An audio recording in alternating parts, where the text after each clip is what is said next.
சின்ன எக்ஸாம்பிள் பார்ப்போம். நீங்கள் தங்கத்தை வாங்குறீங்க. தங்கத்தை எவ்வளோ விலை கொடுத்து வாங்குவோம்? ஒரு பவுனு 50,000 வச்சுக்கிடுவோமா? தங்கத்தை 50,000 கொடுத்து வாங்குகிறோம். கத்தரிக்காய் வாங்குகிறோம். கத்தரிக்காய் 1 கிலோ கத்தரிக்காய் என்ன விலை இருக்கும்? 30 ரூபான்னு வச்சுக்கிடுவோமா? 30 ரூபான்னு வச்சுக்கிடுவோம். இப்போ தங்கத்தோட மதிப்பு கூடையா கத்திரிக்காயோட மதிப்பு கூடையா? தங்கத்தோட மதிப்பு கூட. அப்போ மதிப்பை எதை வச்சு நம்ம நிர்ணயிக்கிறோம்? நம்ம கொடுத்து விலை கொடுத்து வாங்கிறத வச்சு நாம் அதோட மதிப்பு என்னங்கிறத நம்ம நிர்ணயிக்கிறோம். எதோட விலை கூட இருக்கோ அதுக்கு மதிப்பு கூட, எதோட விலை கம்மியாக இருக்கோ அதோட மதிப்பு கம்மி அப்படின்னு சொல்லி நம்ம பார்க்குறோம். இப்போ தங்கத்தை எங்கே கொண்டு போய் ஸ்டோர் பண்ணுவீங்க? ஒரு நெக்லஸை வாங்கியிருக்கீங்க, ஒரு தங்க நெக்லஸ் வாங்கிட்டீங்க. இந்த தங்க நெக்லஸை எங்கே கொண்டு போய் வச்சு எங்கே பாதுகாப்பாக வைப்பீங்க? ஒரு லாக்கர், பீரோவை திறந்து பீரோக்குள்ளே உள்ள லாக்கரை திறந்து அந்த லாக்கரில் ஒரு சைடில் ஒன்று இருக்கும், அதை திறந்து அதுக்குள்ளே வைப்போம் இல்லையா? வச்சு பூட்டி யாருக்கு தெரியாத மாதிரி பூட்டி வச்சுருவோம். இதே இது ஒரு செருப்பு வாங்குறீங்க. இந்த செருப்பை கொண்டு போய் அந்த லாக்கரில் வைப்பீங்களா? வைக்க மாட்டீங்க. எங்கே வைப்பீங்க? வாசலில் ஒரு ஷூ ஸ்டாண்டு வச்சு அந்த ஸ்டாண்டில் நம்ம வைப்போம். இப்போ எதுக்கு மதிப்பு கூட? தங்கத்துக்கு மதிப்பு கூட. மதிப்பு கூடங்கிறதுனால நம்ம அதை என்ன பண்ணுறோம்? பாதுகாப்பாக வைக்கிறோம். ரொம்ப சேஃப் அண்ட் செக்யூர்ட் பிளேஸில் அதை வைக்கிறோம். இதே இது ஒரு செருப்புனா எங்கே போடுறோம்? அதோட லெவல் அவ்வளோதான் அப்படின்னா கீழே வச்சிடறோம் இல்லையா? அப்போது நம்ம அதோட மதிப்பை பொறுத்து அதை நம்ம எங்கே வைக்கணுமோ, எங்கே பாதுகாப்பாக வைக்கணுமோ, அதுக்கு என்ன இடம் கொடுக்கணுமோ அந்த இடத்த அதோடைய மதிப்பை வச்சு நாம் நிர்ணயிக்கிறோம். அதே மாதிரி நம்ம செய்ய வேண்டியது சரியா, நம்ம செய்ய வேண்டியது தவறா, ஒரு சிச்சுவேஷனில் நம்ம எப்படி நடந்துக்கிடணும் அப்படிங்கிறத நிர்ணயிக்கிறதுக்குரிய கொள்கைகளாக இந்த மதிப்பை நாம் எடுத்துக்கொள்ளலாம். இப்போது அந்த மதிப்பை பேஸ் பண்ணி நீங்கள் அதுக்குரிய டெசிஷனை பண்ணுறீங்க. சரியா தப்பா, ரைட்டா ராங்கா, இல்லாட்டி ஒரு சிச்சுவேஷனில் இருக்கும் பொழுது இந்த சிச்சுவேஷனில் நம்ம இருக்கிற அந்த கொள்கைகளை பேஸ் பண்ணி நம்ம அந்த கொள்கையோட வேல்யூவை பேஸ் பண்ணி நம்ம டெசிஷனை எடுக்கிறோம். இப்போ இதுதான் மதிப்புங்கிறது. இப்போ இந்த மதிப்பு, உடன்படிக்கையோட மதிப்பு என்னங்கிறத தான் நாம் இன்னைக்கு தியானிக்க போகிறோம். நாம் வாசிக்க கேட்ட 4 வேத பாடங்களின் மூலமாக நாம் இன்று தியானிக்க போகிறோம். முதலாவது வேத பாடத்தை எடுத்துக்கொள்வோம். முதலாவது வேத பாடம் எரேமியாவின் புஸ்தகம் 31வது அதிகாரம், வசனங்கள் 31 முதல் 34 முடிய. இதில் நம்ம ஏற்கனவே பார்த்துட்டோம், போன வாரம் பார்த்தோம். உடன்படிக்கை எத்தனை வகைப்படும்? 2 வகை. ஒன்று பழைய உடன்படிக்கை, ஒன்று புதிய உடன்படிக்கை. இப்போ இந்த பழைய உடன்படிக்கைக்கும் புதிய உடன்படிக்கைக்கும் என்ன மதிப்பு அப்படிங்கிறத நாம் இந்த எரேமியாவின் புஸ்தகம் 31வது அதிகாரத்தின் மூலமாக நாம் இதை பார்க்கலாம். இப்போ முதலாவது பழைய உடன்படிக்கை. பழைய உடன்படிக்கை தான் 32வது வசனம் படிங்க. நான் அவர்கள் பிதாக்களை எகிப்து தேசத்திலிருந்து அழைத்து வர கைப்பிடித்த நாளிலே அவர்களோடு பண்ணின என் உடன்படிக்கை. இது எப்போ பண்ண உடன்படிக்கை? அவர் எகிப்து தேசத்தில் அவர் பிதாக்களை அங்கேருந்து கூட்டிகிட்டு வரும்போது, இந்த இஸ்ரவேல் ஜனங்கள் அடிமைகளாக இருந்த பொழுது எகிப்து தேசத்திலிருந்து அவங்கள விடுவிச்சு அவங்கள கூட்டிகிட்டு வரும்போது இந்த பழைய உடன்படிக்கை மோசேயின் மூலமாக போடப்பட்டது. இந்த போடப்பட்ட உடன்படிக்கை எப்படி? நியாயப்பிரமாணம் 10 கட்டளைகளை அவர்கிட்ட மோசே கிட்ட கொடுத்தாரு. அந்த 10 கட்டளையும் எதில் எழுதியிருந்துச்சு? வெறும் ஒரு பலகையில் எழுதியிருந்தது. பலகையில் பொய் சொல்லாதிருப்பாயாக, களவு செய்யாதிருப்பாயாக, இதை செய்யாத, அதை செய்யாத, இப்படி செய்யாத, அப்படி செய்யாதன்னு எல்லாத்தையும் வரிசையாக எழுதி கொடுத்துட்டாரு. இது கொடுத்தது பலகையில் தான் இருந்தது. பலகையில் இருந்ததுனால அவங்களால அதை ஃபாலோ பண்ண முடியாமல் போயிடுச்சு. அப்போ என்னாச்சு? பாவத்தோட மதிப்பு கூடிடுச்சு. பாவம் தப்பு செய்கிறதோட மதிப்பு கூடிடுச்சு. எங்கே பாரு இதை செய்யலையா பாவம், இதை செய்யலையா பாவம் அப்படின்னு சொல்ல ஆரம்பிச்சிட்டாங்க. இப்போ நம்ம தக்காளி பழத்தை எடுத்துக்கிடும். தக்காளி பழத்தோட விலை கூடிடுச்சுன்னா என்னாகும்? அதுக்கு மவுசு ரொம்ப கூடிரும் இல்லையா? எங்க பாரு தக்காளி பழத்தை பத்தி தான் பேசுற பேச்சா இருக்கும். மீம்ஸ் எடுத்துக்கோங்க, எல்லா மீம்ஸ்லயும் தக்காளி பழத்தை தான் போட்டிருப்பாங்க. அதுலயும் அந்த தக்காளி பழத்தை என்ன பண்ணியிருப்பாங்க, ஒரு பெரிய என்னமோ ஒரு பொக்கிஷம் மாதிரி ஒரு பெரிய ஒரு ஒரு அழகான ஒரு பாக்ஸ்குள்ள வச்சு மறைச்சு வச்ச மாதிரிலாம் மீம்ஸ் போட்டிருக்காங்க. அதை பத்திரப்படுத்துவாங்க. நம்மளுமே 1 கிலோ தக்காளி 100 ரூபாய்க்கு வாங்கிட்டோம்னா போதும், அவ்வளோதான். அதை எடுத்து மெதுவாக பாதுகாப்பாக எடுத்து ஃப்ரிட்ஜுக்குள்ளே வைப்போம். மற்ற நேரம் தக்காளி கழுதை இங்கே கிடந்தா என்ன அப்படின்னு அப்படி போட்டிருப்போம். ஆனால் இந்த 1 கிலோ 100 ரூபாய்க்கு வாங்கின தக்காளியை மட்டும் என்ன பண்ணுவோம், தூக்கி ஃப்ரிட்ஜுக்குள்ளே வச்சுருவோம். எடுக்கும்போது ஒரு தக்காளி மட்டும் எடுப்போம், கூட 2 தக்காளியை கூட வெளியில் எடுத்துட மாட்டோம். இப்போ ஒரு தக்காளி மட்டும் எடுப்போம். அப்போ என்ன ஆகும், எல்லா இடத்துலையும் அதை பற்றியே பேச்சு. தக்காளி விலை கூட்டிட்டு, தக்காளி விலை கூட்டிட்டு, என்னத்தை பண்ண அப்படின்னு. அப்போ தக்காளியோட மதிப்பு என்னாச்சு, அங்கே கூடி போயிடுச்சு. மேலே ஏறி ஏறி ஏறி அதோட லெவலே வேறங்கிற மாதிரி நிற்கும். அதே மாதிரி தான் இந்த பாவம் பழைய உடன்படிக்கை நிமித்தமாக பாவத்தோட வேல்யூ என்ன ஆயிடுச்சு, கூடிடுச்சு. அதோட மதிப்பு கூடி கூடி கூடி கூடி போயிடுச்சு.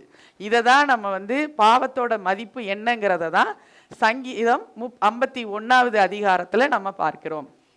சங்கீதம் 51 நாம் வாசிக்க கேட்ட 2வது வேத பாடம். சங்கீதம் 51 1 முதல் 12. இப்போ இந்த சங்கீதம் என்ன சங்கீதம்னா, இதை எழுதினது ஒரு ராஜா, தாவீது ராஜா இந்த சங்கீதத்தை எழுதினார். இந்த சங்கீதத்தை அவர் எப்போ எழுதினார்னா, அவருக்கு இருந்தது அங்கே வகை வகையாக டிசைனாக ஒய்ஃப் இருந்தாங்க, அவ்வளவு மனைவிமார்கள் அவங்களுக்கு இருந்தாங்க. ஆனாலும் இந்த ஆளுக்கு பாருங்க, அவருக்கு வேற ஒன்று மேலே ஆசை. அதுவும் அடுத்தவன் பொண்டாட்டி மேலே இவருக்கு ரொம்ப பெரிய ஆசை வந்துருச்சு. ஒரு ஒரு பால்கனியில் அவர் அப்படி நின்று அப்படி பார்த்துக்கிட்டு இருக்கும் போது இந்த அம்மாவை பார்த்துட்டாரு. அந்த அம்மா பேர் பத்சேபால். இந்த பத்சேபாலை பார்த்த உடனே அவருக்கு ஒரே ஆசை வந்துடுச்சு இந்த அம்மா மேலே. உடனே என்ன பண்ணிட்டாரு, அந்த அம்மாவை கூப்பிடணும்னா அந்த அம்மாவோட ஹஸ்பண்ட் ஏதாவது பண்ணணும்ல, இல்லாட்டி அவர் வந்துருவாரு. அதனால அந்த ஹஸ்பண்டை போட்டு தள்ளிட்டு பத்சேபாலை தூக்கிட்டாரு. தூக்கின உடனே தான் அவருக்கு அப்பவும் தப்புன்னு தெரியல. அப்போ என்னாச்சு, நாத்தான்னு ஒரு தீர்க்கதரிசி. இந்த தீர்க்கதரிசிகள் அப்போ என்ன பண்ணுவாங்கன்னா, மக்கள் செய்கிற குற்றங்களை அவங்களுக்கு கொஞ்சம் சுட்டி காட்டுவாங்க. அதுவும் எப்படின்னா, ஆண்டவர் அவர்கள் மூலமாக இந்த தீர்க்கதரிசிகள் ஆண்டவருக்கு வாயாக செயல்படுவார்கள். அப்போ அந்த ஆண்டவருக்கு வாயாக செயல்படும் பொழுது அப்போ இந்த தீர்க்கதரிசிகள் பேசுவாங்க. நீங்கள் அவர் ஆண்டவர் என்ன சொல்கிறாருங்கிறத மற்றவர்களுக்கு அறிவிப்பார்கள். அதே மாதிரி ஆண்டவர் நாத்தான்கிட்ட போய் பேசுகிறாரு. ஐயோ, அந்த தாவீது இப்படி தப்பு பண்ணிட்டான், நீ போய் அவனுக்கு இது தப்புன்னு அவனுக்கு உணர்த்து அப்படின்னு சொன்ன உடனே நாத்தான் இந்த தாவீதுகிட்ட பேசுகிறாரு. பேசின உடனே தான் இவருக்கு உள்ள குற்றம் வருகிறது, குற்ற உணர்வு வருது. பாவம் ஐயையோ இவ்வளோ பெரிய தப்பை செஞ்சிட்டேனே அப்படின்னு சொல்லி அவர் குற்ற உணர்வுக்குள்ளே போகிறாரு. அந்த நேரத்தில் அவர் பாடினது தான் இந்த சங்கீதம் 51. இந்த சங்கீதம் 51ல் நம்ம பாவத்தோட மதிப்பு என்னங்கிறத பார்த்துடலாம். இப்போ தக்காளியோட மதிப்பு கூடிடுச்சுன்னா என்ன, தக்காளி பழம். அப்போ தங்கத்தை பற்றி கூட பேச மாட்டோம், தக்காளி பழத்தை பற்றி தான் பேசுவோம் இல்லையா? அதே மாதிரி இந்த பாவத்தோட மதிப்பு கூடினவுடனே பாவத்தை பற்றியே தான் பேசுகிறாங்க. எங்கே பாரு பாவத்தை பற்றி தான் பேசுகிறாங்க. அப்போ இந்த தாவீதும் இந்த சங்கீதம் 51ல் பாருங்க, ஃபுல்லாக பாவத்தை பற்றி தான் பேசியிருப்பார். அவர் பாருங்க, வசனத்தை படிங்க. தேவனே, உமது கிருபையின்படி எனக்கு இரங்கும், உமது மிகுந்த இரக்கங்களின்படி என் மீறுதல்கள் நீங்க என்னை சுத்திகரியும். மீறுதல்கள், என்னுடைய மீறுதல்கள் ரொம்ப பெருசா இருக்குப்பா, அந்த மீறுதல்கள் நீங்க என்ன சுத்திகரிங்கப்பா அப்படின்னு பாட ஆரம்பிச்சிட்டாரு. அடுத்து பாருங்க, என் அக்கிரமம், நான் செஞ்ச அக்கிரமெல்லாம் நீங்கணும் அப்படின்னு திருப்பியும் பாவத்தை பற்றி பேசுகிறாரு. 3வது வசனம் பாருங்க, அதுலேயும் அதே தான் இருக்குது. என் மீறுதல்களை நான் அறிந்திருக்கிறேன், என் பாவம் எப்பொழுதும் எனக்கு முன்னாடி நிற்கிது. எப்போ பாருங்க நான் செஞ்ச பாவம் மட்டுமே என் முன்னாடி நிற்கிது, முன்னாடி நிற்கிது. என்னால் வேற எந்த வேலையுமே செய்ய முடியல, அவரால் எந்த வேலையும் செய்ய முடியல. தப்பு தான் அவர் கண்ணு முன்னாடி நிற்கிது. அவர் செஞ்ச பாவமே எப்பொழுதும் அவருக்கு முன்னாடி நிற்கிது. அதே மாதிரி அவர் அடுத்து 4வது வசனம் படிங்க. தேவரீர் ஒருவருக்கே விரோதமாக நான் பாவம் செய்து உமது கண்களுக்கு முன்பாக பொல்லாங்கானதை நடப்பித்தேன். போதும். அவர் என்ன பண்ணாரு, தாவீது பண்ண பாவம் பத்சேபால்ட்ட. ஆனா அவருக்கு எப்படி உணர்த்தப்படுகிறது, தேவரீருக்கு விரோதமாக செய்த பாவம். அப்ப இந்த நியாய பிரமாணத்தை கொடுத்தது ஆண்டவர். அப்ப அவர் சொன்னதை கேட்கல அப்படின்னா, இங்க பத்சேபால்ட்ட செஞ்ச பாவமும் அவருக்கு விரோதமாக செஞ்ச பாவமாகவே தெரியும். அவருக்கு விரோதமாக தான் நம்ம செய்கிறோம். ஏன்னா கொடுத்த கட்டளைகள் அவர். அப்போ அவர் அந்த கட்டளைகளை கடைபிடிக்காம போகும் பொழுது அவர் வந்து தேவனுக்கு விரோதமாக பாவம் செய்தாருங்கிறதே தெரியுது. எல்லாமே பாவம் பாவம் பாவம்னு அதையே சுற்றி வருது பாருங்க. அடுத்த லெவலுக்கு போயிட்டார் அவர். 5வது வசனம் படிங்க. இதோ நான் துர்குணத்தில் உருவானேன், என் தாய் என்னை பாவத்தில் கர்ப்பம் தரித்தாள். இதோ நான் துர்குணத்தில், நான் பிறந்ததே பாவம் தான்ப்பா அப்படின்னு சொல்லிட்டாரு அவரு. எங்க அம்மா பாவத்துல தான் என்னை பெத்தெடுத்தா அப்படின்னு மொத்தமா முடிச்சிட்டாரு. பாவத்தை இவ்வளவு தூரத்துக்கு நம்ம பாவம் வந்து மதிப்பு கூட இருக்கும் பொழுது எப்ப பாரு அந்த பாவத்தை பத்தியே பேசுவோம். அந்த பாவத்தையே சுத்தி சுத்தி சுத்தி சுத்தி வருவோம். அதோட வேல்யூ ஜாஸ்தி ஆயிரும். அதே மாதிரி அடுத்து அவர்கிட்ட என்ன ஆகுது, சந்தோஷமும் மகிழ்ச்சியும் அவர்கிட்ட குறைஞ்சு போயிடுச்சு. பாவம் வந்தோடனே என்கிட்ட சந்தோஷம் இல்லை, என்கிட்ட மகிழ்ச்சி இல்லை, எல்லாமே என்னை விட்டு போயிடுச்சு அப்படின்னு அவர் சொல்றாரு. அதே மாதிரி அடுத்து எனக்குள்ள 10வது வசனம் படிங்க. தேவனே சுத்த இருதயத்தை என்னிலே சிருஷ்டியும், நிலைவரமான ஆவியை என் உள்ளத்திலே புதுப்பியும். எனக்குள்ள இருக்கிற இருதயம் சுத்தமான இருதயம் இல்லை, அது வந்து ரொம்ப கெட்டு போன இருதயம் அப்படின்னு பாவத்தை பற்றியே, பாவத்தோட மதிப்பையே பேசிக்கிட்டே இருக்கிறாரு. திருப்பியும் அவர் அப்படி பாவம் செஞ்ச உடனே அவருக்குள்ள என்ன நடந்துச்சா? 12வது வசனம் படிங்க. உமது இரட்சண்யத்தின் சந்தோஷத்தை திரும்பவும் எனக்கு தந்து உற்சாகமான ஆவி என்னை தாங்கும்படி செய்யும். அவருக்குள்ள இருந்த ரட்சிப்பின் சந்தோஷம் அவருக்குள்ள இருந்து எடுபட்டு போயிடுச்சு. அவர் ஆண்டவர் தான் என்னை காப்பாற்றுவாரு அப்படிங்கிற நம்பிக்கை அவருக்குள்ள இருந்து எடுக்கப்பட்டு போயிடுச்சு. என்னை காப்பாத்துறதுக்கு யாருமே இல்லை அப்படிங்கிற ஃபீலிங் அவருக்குள்ள ரொம்ப வந்துடுச்சு. அதே மாதிரி அவர் வந்து பரிசுத்த ஆவியானவர் நமக்குள்ள இருக்கும் பொழுதுதான் அந்த ஜாய் நமக்குள்ள எப்பவுமே இருக்கும், அந்த சந்தோஷம் நமக்குள்ள இருக்கும், அந்த சமாதானம் நமக்குள்ள இருக்கும். இந்த பரிசுத்த ஆவியானவர் அவர்கிட்ட இருந்து எடுபட்டு போனதுனால அவருக்குள்ள வந்து அந்த ஒரு சந்தோஷம் இல்லை, உற்சாகம் இல்லை, அவர் ரொம்ப சோர்ந்து போயிட்டாரு. இது எல்லாம் எதனால வந்தது? பாவத்தினால. அப்போ பாவத்தோட மதிப்பு பழைய ஏற்பாட்டு காலத்துல, பழைய உடன்படிக்கையில பாவத்தின் மதிப்பு வந்து ரொம்ப கூடி போய் இருந்துச்சு. எல்லாமே பாவம், எல்லாம் பாவம் பாவம் பாவம் பாவம், இது செஞ்சா தப்பு, அது செஞ்சா தப்பு, இந்த தப்பை செஞ்சனா இந்த பனிஷ்மெண்ட்டு, இந்த தப்பை செஞ்சனா இந்த பனிஷ்மெண்ட்டு அப்படின்னு எங்கனாலும் அதை பத்தியே பேசுற மாதிரி இருந்தது. அப்போ பாவத்தோடைய மதிப்பு ரொம்ப உயர்வா இருந்தது பழைய உடன்படிக்கையில. அதே மாதிரி 2வது, இந்த பழைய உடன்படிக்கையில எல்லாத்தையும் அவங்களே செய்யணும். பொய் சொல்லாமல் இருக்கணும்னா அது அவங்களே செய்யணும். அவங்க தப்பு திருடாமல் இருக்கணும்னா அதையும் அவங்களே ட்ரை பண்ணணும். ஐயோ நான் திருடக்கூடாது அப்படின்னு சொல்லணும். எல்லாமே வந்து பழைய உடன்படிக்கையிலையும் எல்லாம் அவங்களே செய்கிற மாதிரி இருந்தது. எல்லாம் தனக்குன்னு அவங்களே எல்லாமே நடத்தி கொள்கிற மாதிரி இருந்துச்சு. அதனால புதிய உடன்படிக்கை வந்தது. வந்த புதிய உடன்படிக்கையில் இந்த பாவத்தின் மதிப்பு 0ன்னு ஆயிடுச்சு. இந்த பாவத்தோட மதிப்பு வந்து 0ன்னு ஆயிடுச்சு. அதுக்கப்புறம் நீங்கள் போய் பாவம் செஞ்சீங்கன்னு சொன்னாலும் கூட ஆண்டவரை ஏற்றுக்கிட மாட்டார். அது அவருக்கு பெரிய விஷயம் இல்லை.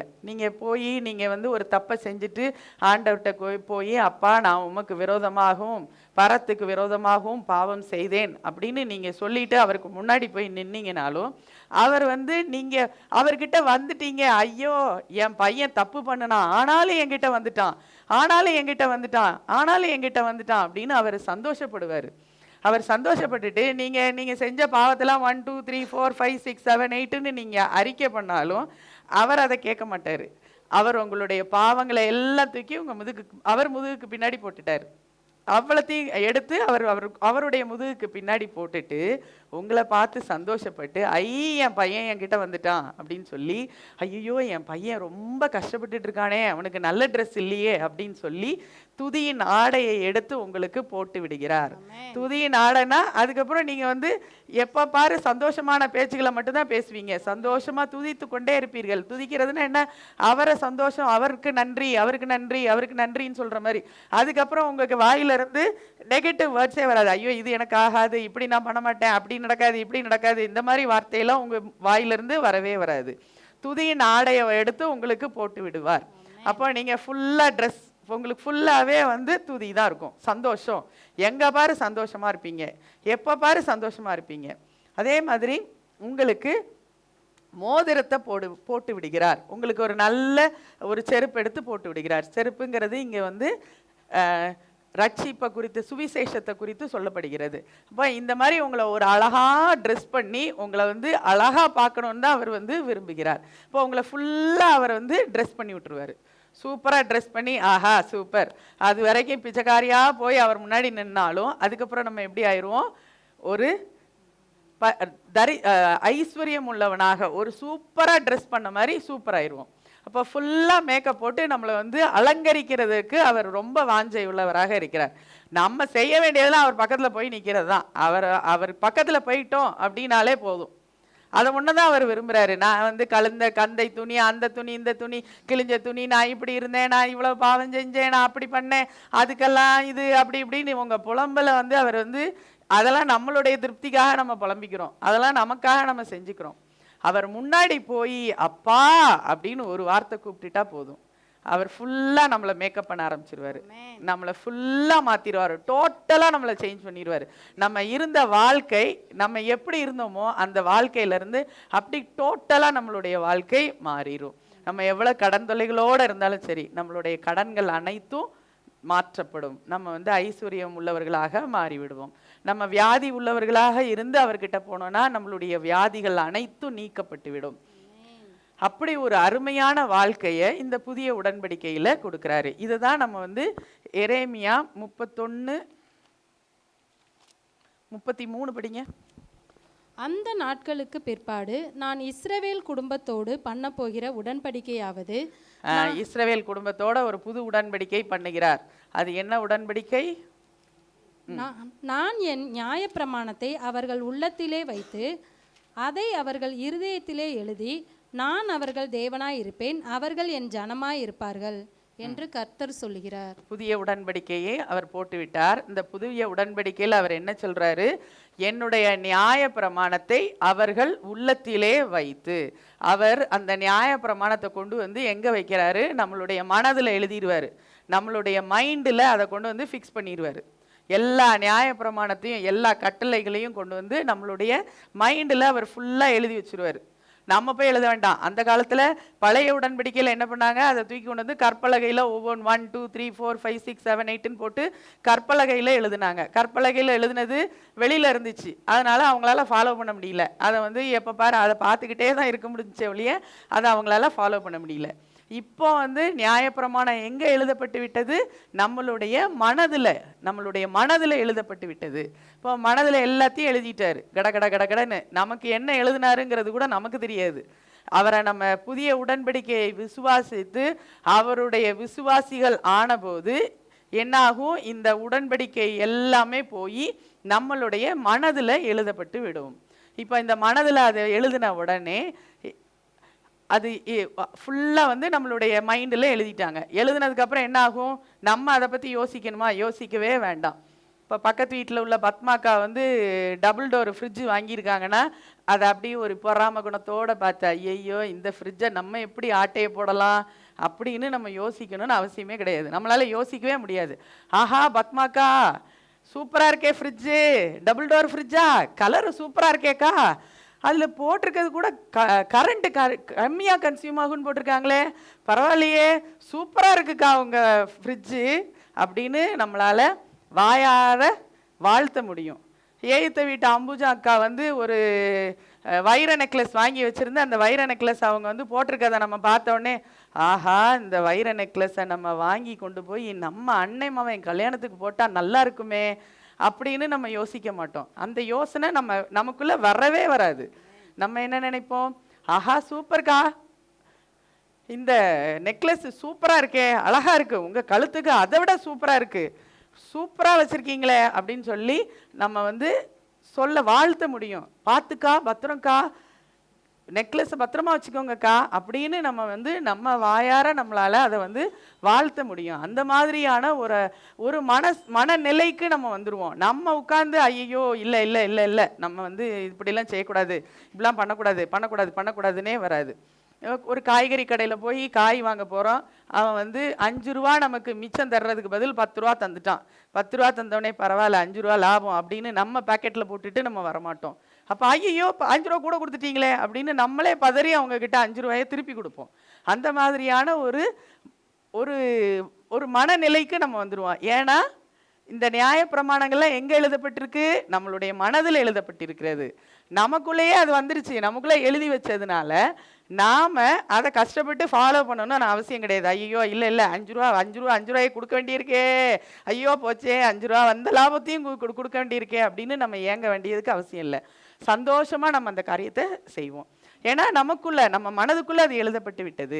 அதனால் அதை நம்ம ஈஸியாக எடுத்து நம்ம ஃபாலோ பண்ண ஆரம்பிச்சிருவோம். நம்ம கஷ்டப்பட்டு ஃபாலோ பண்ணணும்னு கிடையாது. பழைய உடன்படிக்கையில் அப்படி கிடையாது. அவங்களே செய்யணும். ஐயோ இது செய்யணுமே, இதை செய்யணுமே, இப்படி செய்யணுமே, இப்படி செய்யணுமேனு கஷ்டப்பட்டு அவங்க செய்யணும்.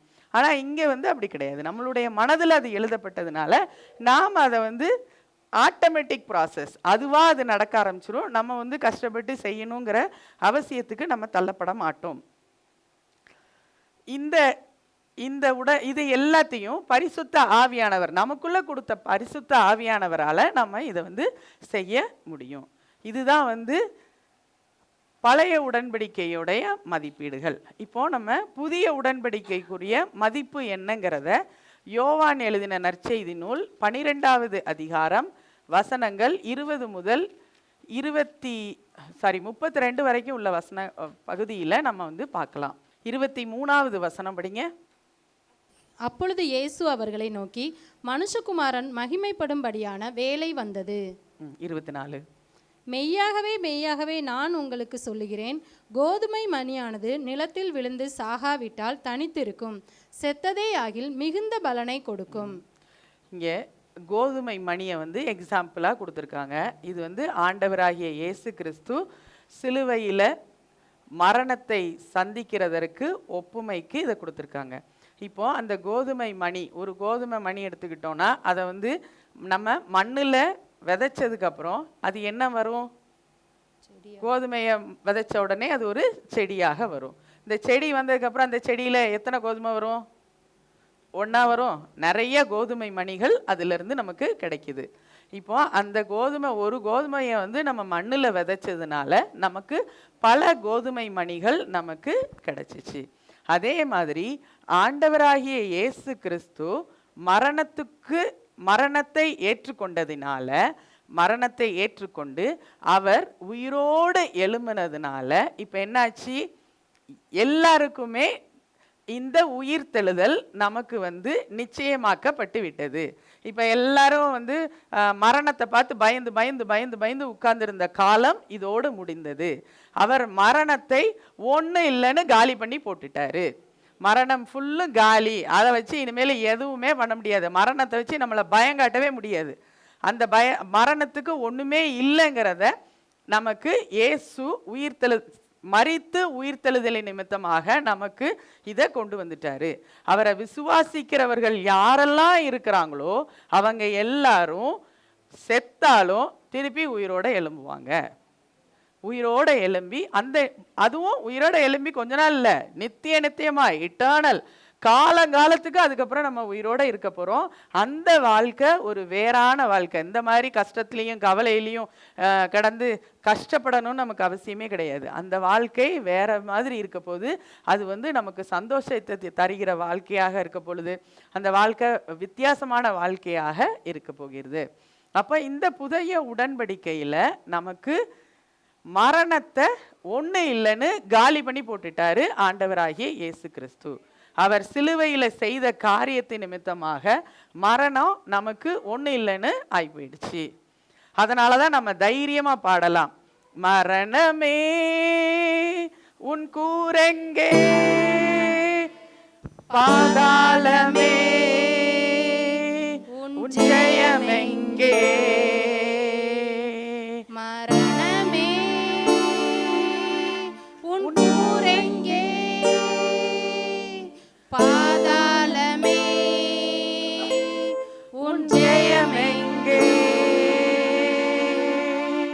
மரணத்தை ஜெயித்த மன்னவனேசு எனக்குள் வந்துவிட்டார். சாவை வென்று சாகாவரத்தை எனக்குள் தந்துவிட்டார். மரணத்தை ஜெயித்த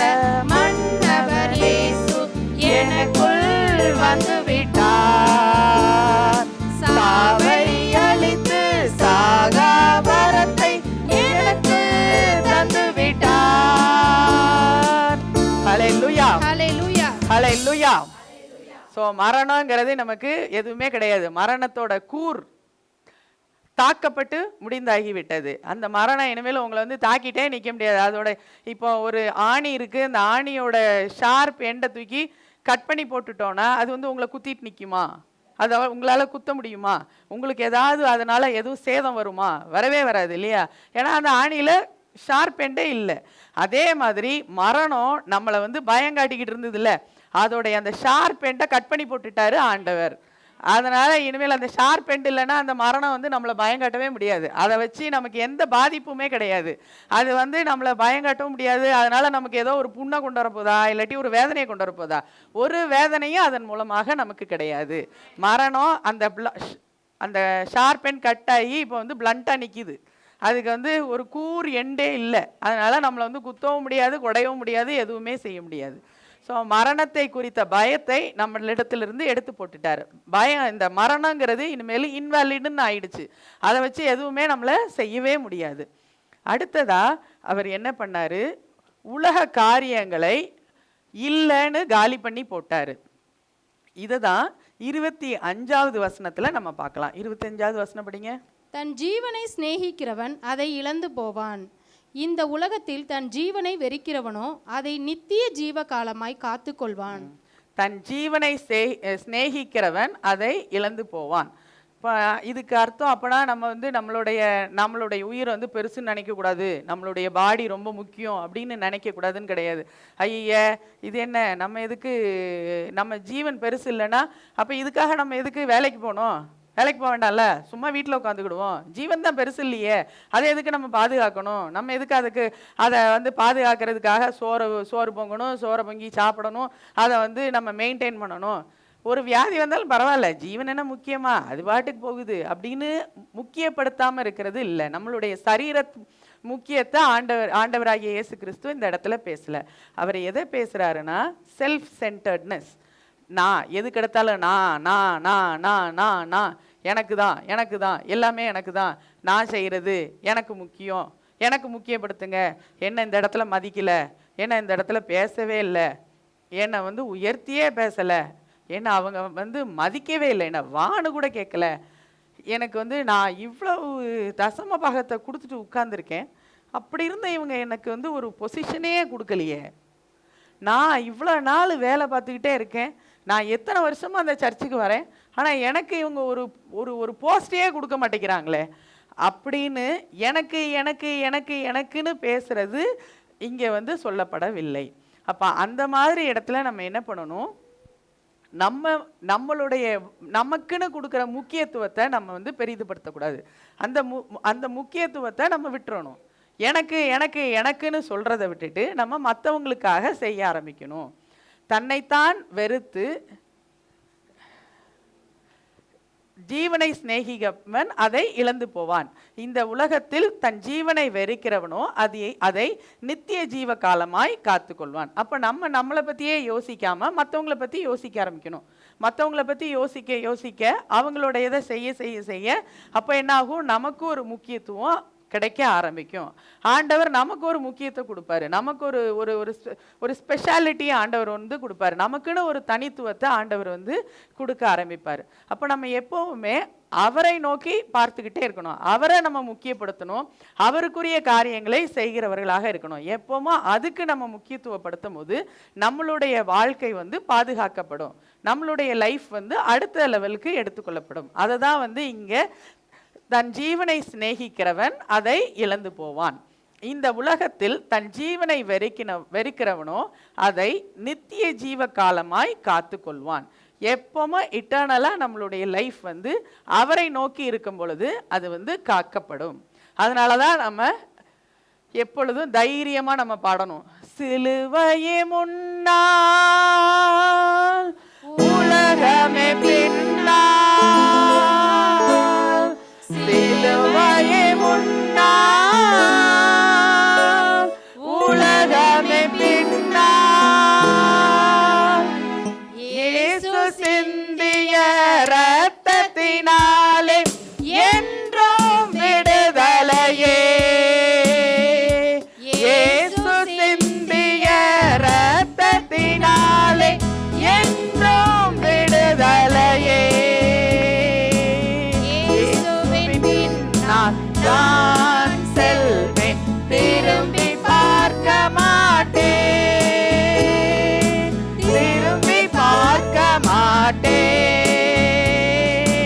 இயேசுவின் பின்னால் நான் செல்வேன், திரும்பி பார்க்க மாட்டேன்,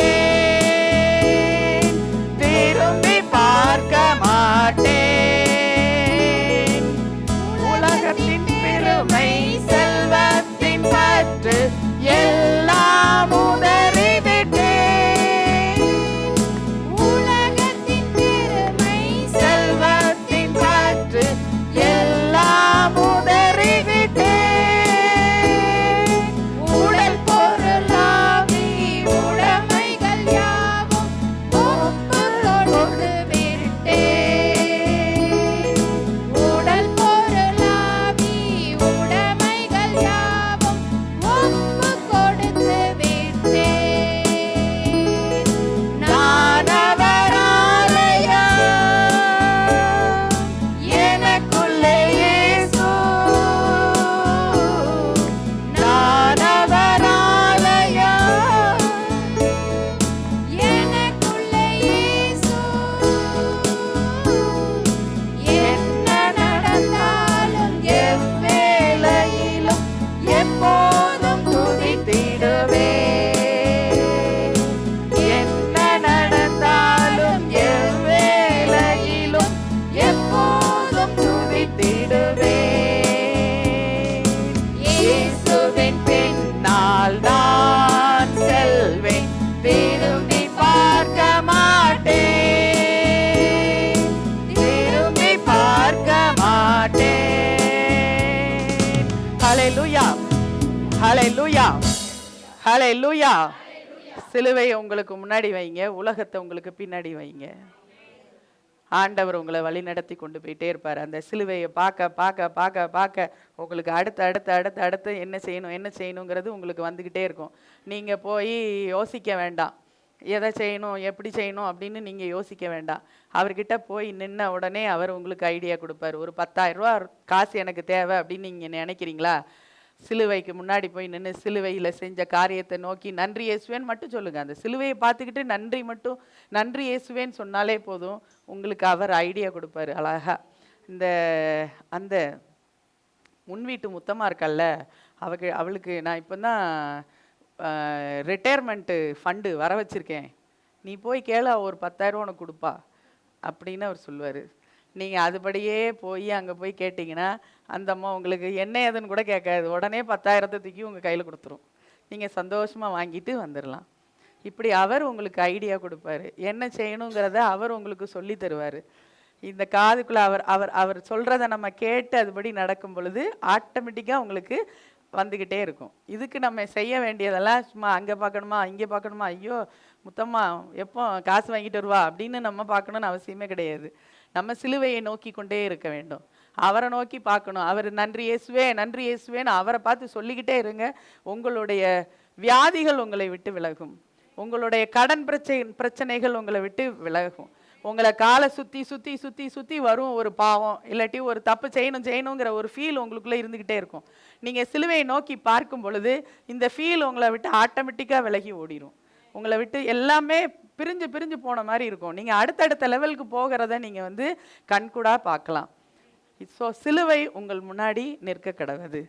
அதே மாதிரி அடுத்ததாக அவர் என்ன பண்ணார், சாத்தானை இல்லை அப்படின்னு ஆக்கிட்டார். சாத்தானுடைய வல்லமை உரிந்து கொள்ளப்பட்டது.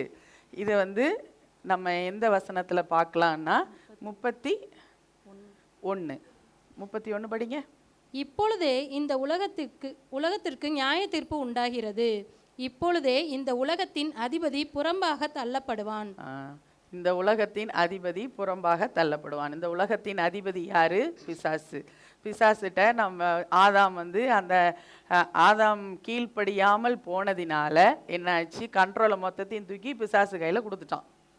பிசாசு கையில் கொடுத்ததுனால இந்த உலகத்தின் அதிபதியாக அவன் இருந்துக்கிட்டு இருந்தான். எது வரைக்கும்? இயேசு வர்றதுக்கு முன்னாடி வரைக்கும் அவன் அதிபதியாக இருந்தான். ஆனால் என்னைக்கு ஆண்டவராகிய இயேசு கிறிஸ்து வந்தாரோ அன்னைக்கு இந்த உலகத்துக்கு ஒரு நியாய தீர்ப்பு எழுதப்பட்டது. இது ஜட்ஜ்மெண்ட் முடிஞ்சிருச்சு, அவன் இனிமேல் அதிபதி கிடையாது அப்படின்னு எழுதிட்டார் ஆண்டவர். அவனுடைய எல்லாத்தையும் வந்து உரிந்து கொண்டார். அதை நம்ம எந்த வசனத்துல பார்க்கலாம்? கொலோசையர் 2:14, 13, 14. நமக்கு எதிரிடையாகவும் உங்கள் பாவங்களினாலேயும் உங்கள் மாம்ச விருத்த சேதனம் இல்லாமையினாலேயும் மரித்தவர்களாய் இருந்த உங்களையும் அவரோடு கூட உயிர்ப்பித்து. அவர் எப்படி உயிர்ப்பித்திருக்கிறார் உங்களை? உங்கள் பாவங்களினாலேயும் மாம்ச விருத்த சேதனம் இல்லாமையினாலும் மரித்தவர்களாய் இருந்த. பாவங்கள்ல செத்து செத்து கிடந்தோம். ஐயோ, தப்புனே தெரியாம நம்ம அதுல விழுந்து கிடந்தோம். சாக்கடைன்னு தெரியாமலே சாக்கடைக்குள்ள கிடந்தோம். நம்ம ஆஹா கம்ம கம்மன்னு மணக்குது அப்படிங்கிற மாதிரி நம்ம அதில் படுத்து கிடந்தோம். அதோட நாத்தம் கூட தெரியாமல் இருந்துச்சு நமக்கு. அப்போ இதெல்லாம் தப்பா? இந்த என்ன ஒரு பொய் தானே, சாதாரண பொய். இது யாரை போய் கஷ்டப்படுத்த போகுது? அதனால சும்மா தான் சொன்னேன். நான் சொன்னது என்ன பெரிய விஷயமா? சாதாரணமாக தானே சொன்னேன். இதை போய் பெரிய பாவம்னு சொல்லுதீங்களே அப்படின்னு சொல்கிற அளவுக்கு நமக்கு அது தப்புனே தெரியாமல் அதுக்குள்ளே விழுந்து விழுந்து விழுந்து விழுந்து கிடந்தோம். அப்போ அந்த மாதிரி இருந்த நம்மளை அவர் வந்து உயிரோட மீட்டு கொண்டார். அவர் நம்மளை உயிரோட எழும்ப வச்சுட்டாரு. நம்மளுடைய ஆவி உயிரடைந்து விட்டது.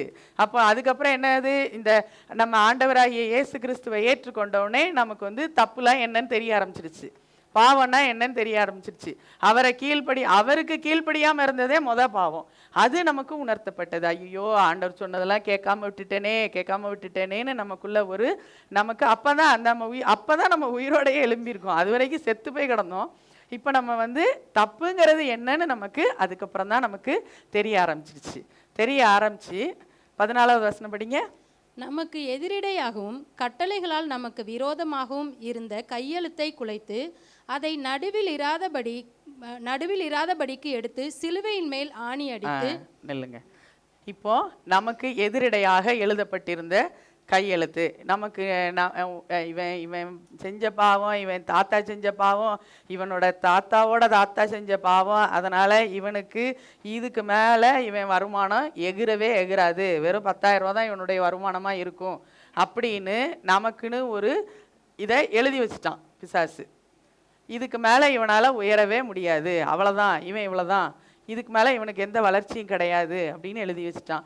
அப்புறம் இந்த நட்சத்திரத்தில் இவ பிறந்ததுனால இவங்க அப்பா அம்மாவுக்கு கஷ்டம், இவங்க அப்பா அம்மா உயிரோடு இருக்க மாட்டாங்க, இவன் இந்த ராசி இவனுக்கு இருக்கிறதுனால இவனால் இதுக்கு மேலே இவன் உயரவே முடியாது, இவனால் வாழவே முடியாது அப்படின்னுலாம் நமக்குன்னு ஒன்றை ஃபிக்ஸ் பண்ணி வச்சுருந்தாங்க. இந்த ஃபிக்ஸ் பண்ண நமக்கு எதிரிடையாக எழுதப்பட்ட இந்த தலையெழுத்தை என்ன பண்ணாரு? குலைத்து அதை அவ்வளோத்தையும் கிறுக்கி போட்டார். அதெல்லாம் ஒன்றுமே இல்லை, இதெல்லாம் கிடையாது, செல்லாது, எல்லாம் எல்லாமே செல்லாது, எல்லாத்தையும் தள்ளி போட்டுட்டாரு. அந்த மாதிரி இருந்த கையெழுத்துகள் எல்லாம் நம்மளை விட்டு வெளியில் போயிடுச்சு. இது எதுவுமே இனிமேல் நமக்கு கிடையாதுன்னு ஆக்கி போட்டுட்டு அதுக்கப்புறம் 15வது இராதபடிக்கு எடுத்து சிலுவையின் மேல் ஆணி எல்லாத்தையும் எடுத்து இது அவ்வளத்தையும் கலெக்ட் பண்ணி கொண்டு போய் எங்க அடிச்சிட்டாரு? சிலுவையில் அடிச்சிட்டாரு. சிலுவையில் அடிச்சிட்டு அதுக்கப்புறம் துரைத்தனங்களையும் அதிகாரங்களையும் முறிந்து கொண்டு, பிசாசுக்கு இருந்த துரைத்தனம் அதிகாரம், அவனுக்கு இருந்த அதிகாரம் அவ்வளத்தையும் எடுத்துட்டாரு, உறிஞ்சு எடுத்துட்டாரு. அவனுக்கு இருந்த வல்லமைகள் எல்லாத்தையும் எடுத்துட்டாரு. எடுத்து அவனை என்ன பண்ணினாரு? வெளியரங்கமான கோலமாக்கி அவனுக்கு இனிமேல் எதுவுமே கிடையாது அப்படின்னு அவனை ஃபுல்லா அவனை வந்து எக்ஸ்போஸ் பண்ணி விட்டுட்டாரு. இவ்வளோ நாள் பிசாசு வந்து நான் யாரு தெரியுமா, நான் அப்படி, நான் இப்படி, நான் இதை செஞ்சிருவேன் அதை செஞ்சிருவேன் அப்படின்னு ஒரு பெரிய உடான் சுட்டுட்டு உட்காந்துருந்தான் பிசாசு. அவன் ஒன்று இல்லைன்னு அவனை வெளியரங்க கோலமாக்கிட்டார். எல்லாருக்கும் அவனை வந்து எக்ஸ்போஸ் பண்ணி காமிச்சிட்டாரு. இப்போ அவன் வந்து ஒரு எக்ஸிபிட்டாக தொங்கிக்கிட்டு இருக்கான். ஒரு எப்படி நம்ம எக்ஸிபிஷனில் கொண்டு போய் இந்த பிள்ளைங்க செஞ்சு வைக்கிறதெல்லாம் நம்ம போய் பார்ப்போம். ஒரு படம் வரைஞ்சி எக்ஸிபிஷன் வைக்கிறதெல்லாம் ஒவ்வொரு படத்தையாக நம்ம பார்ப்போம்ல.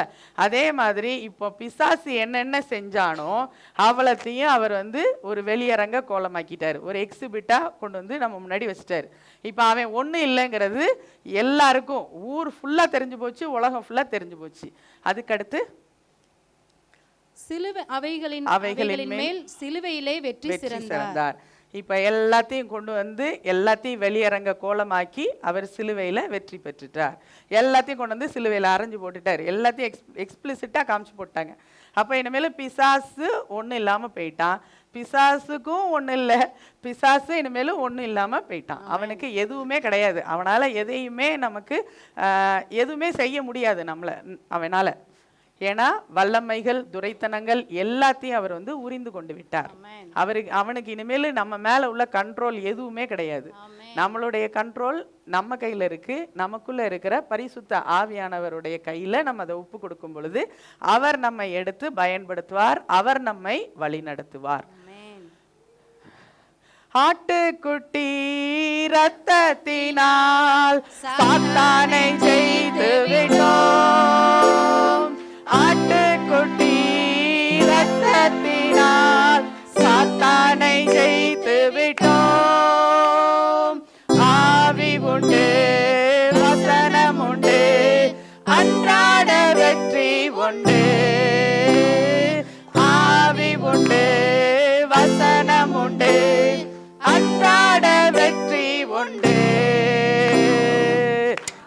முந்தன் கூடாரத்தை அணுகாது மகனே,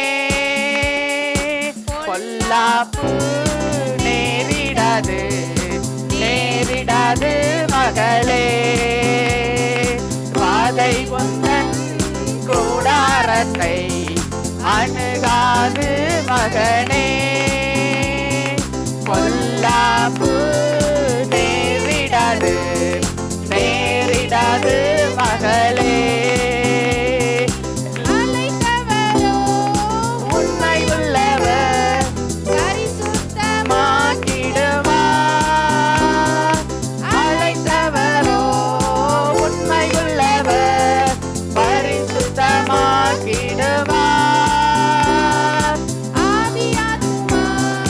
சரீரமெல்லாம் குற்றமின்றி காத்திடுவார். ஆவியாத்மா சரீரமெல்லாம் குற்றமின்றி காத்திடுவார். பாதை முந்தன் கூடாரத்தை அணுகாது மகனே, பொல்லாப்பு நேரிடாது நேரிடாது மகளே.